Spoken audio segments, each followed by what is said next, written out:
Hey, fellow actors and actresses, did you know you're on a budget? It's what I said, you're on a budget. But it's not the type of budget that you might be thinking of, which is a money budget, a financial budget, something else, something far more valuable that actually would increase and expand your financial budget, your financial portfolio. But it's another budget. What am I talking about? Take the time with this video and I'll tell you.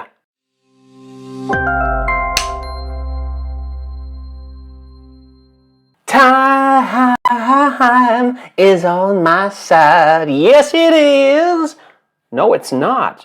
I am so sorry, Mick Jagger, but you're wrong. Ding, ding, ding, ding, ding. You and I and you, have two budgets. That's all we do.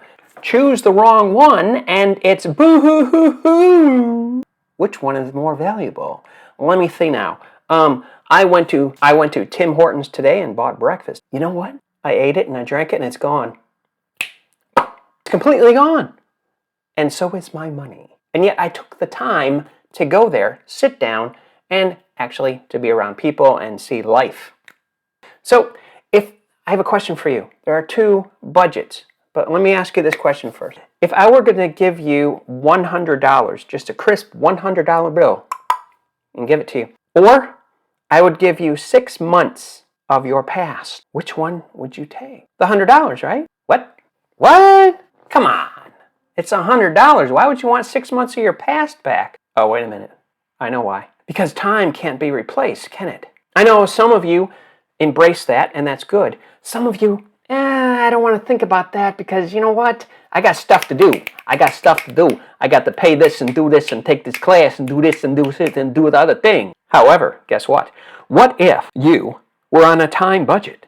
You are. Like it or not, you are, I am, we are on a time budget. So the question remains, what are we doing with the time that we have left? Yeah, that's what I said, left.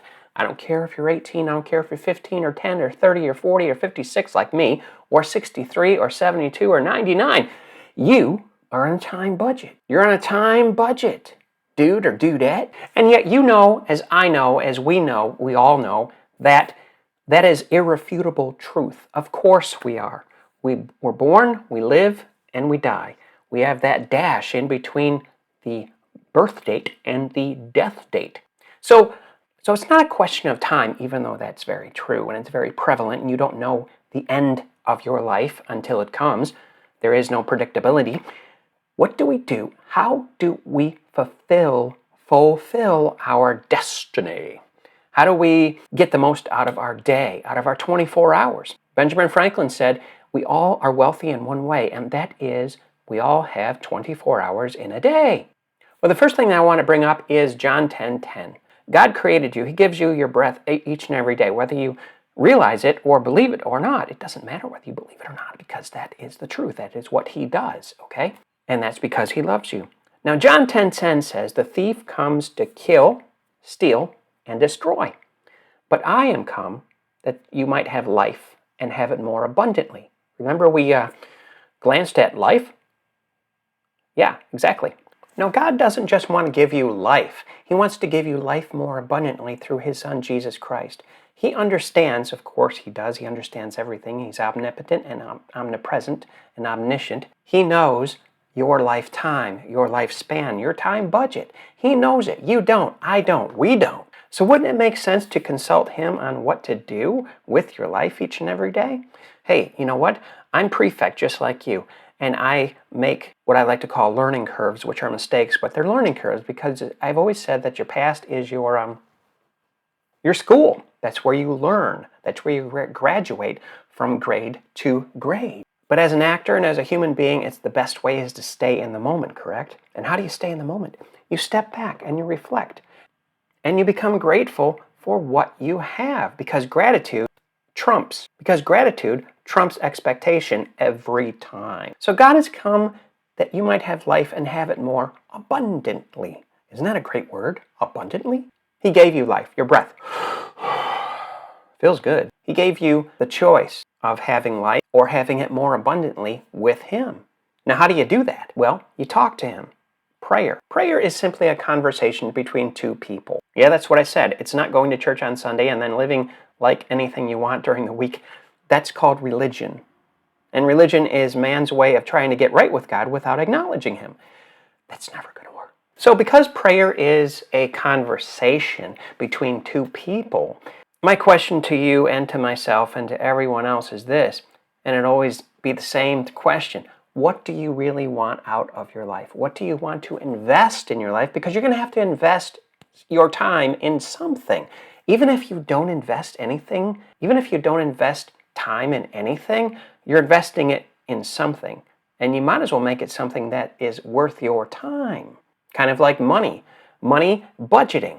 You go out and you invest in this, or you invest in that stock, or you invest in this acting class. Why? Because it's an investment in yourself. How much more important and more significant is the time of your life? How are you investing the time of your life? We bring to God what we want, and He shows us how to get it. And if it's not good for us, He's going to show us, and of course leave that up to us ultimately, because you're never a victim of your own free will. And that's why there are so many ups and downs and turnarounds and everything else, and good, bad, and ugly in this world. It's not God's fault. He gave you a free will because He loves you so much that He wants you to come to Him because you want to, not because you have to. So don't ever blame God for wasting your time, because He doesn't waste anything. Or don't blame Him for a bad day, because you know what? He's there to give you a good day, but the conversation has to be there each and every day. So ultimately, what are you doing with your time budget today? Now here's a little exercise that you can do. Take a piece of paper, usually a notebook. I always talk about notebooks. Take one of these, writing utensil, and write down exactly what you really want. What are your desired results of your day? What do you really, really want in your lifetime? Something that will fulfill your insides, because I've said it before and I'll say it again. Acting is all about self-discovery. The more you discover yourself, the richer and more fulfilled you become, and you can give to other people. You can give to the characters, and then you have winning auditions, and people will see the light that God gave you. So you can shine. Shine for Him, shine for yourself, and shine for other people. If you need a coach, I may be the one for you. 𝐷avidThompsonCoaching.co right there. If you're interested in really becoming a great actor and get paid, my Mastermind Academy for Actors. Thank you for taking the time to watch me. Subscribe, like, and share, and invest your time wisely.